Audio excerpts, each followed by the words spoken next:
सर्व कवी कवयित्री आणि रसिक श्रोते आणि काव्यमंच या सर्वांना काव्यमय शुभ दुपार.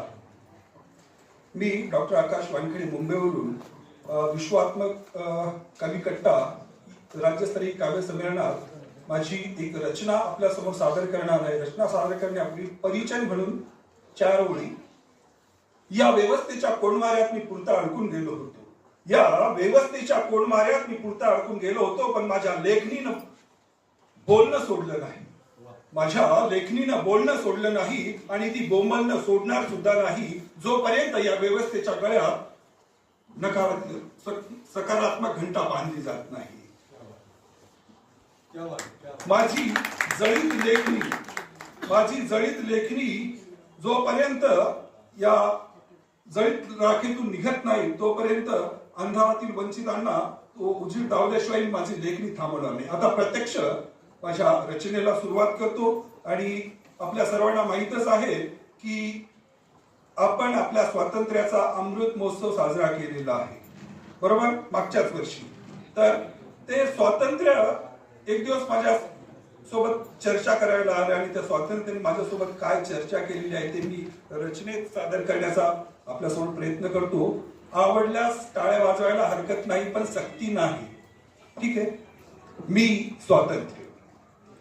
महाराज, मी स्वातंत्र्य पाऊणसेहून जास्त वर्ष लोटली मला या फिरंग्याच्या तावडीतून सुटून. मी स्वातंत्र्य पाऊणसेहून जास्त वर्ष लोटली मला या फिरंग्याच्या तावडीतून सुटून. हक्कासाठी मी आजही टाहो फोडतो. हक्कासाठी मी आजही टाहो फोडतो. या व्यवस्थेच्या कोंडमाऱ्यातून मी सुटलो नाही. या व्यवस्थेच्या कोंडमाऱ्यातून मी सुटलो नाही. अजूनही माझी हेळसांड थांबत नाही. अजूनही माझी हेळसांड थांबत नाही. मी स्वातंत्र्य माझ्या मुक्ततेसाठी जे लढले ते निस्वार्थ. मी स्वातंत्र्य माझ्या मुक्ततेसाठी जे लढले ते निस्वार्थ. मात्र या व्यवस्थेने त्यांना सुद्धा केले या भिंतीवरच्या फोटोत बंदिस्त. या व्यवस्थेने त्यांना सुद्धा केले या भिंतीवरच्या फोटोत बंदिस्त. ते भिंतीवरचे फोटो सुद्धा व्यथित दिसतात. ते भिंतीवरचे फोटो सुद्धा व्यथित दिसतात. मला इथं विखुरलेलं अस्ताव्यस्त दिशादाही. मला इथं विखुरलेलं पाहून अस्ताव्यस्त दिशादाही. अजूनही माझी हेळसांड थांबत नाही. अजूनही माझी हेळसांड थांबत नाही.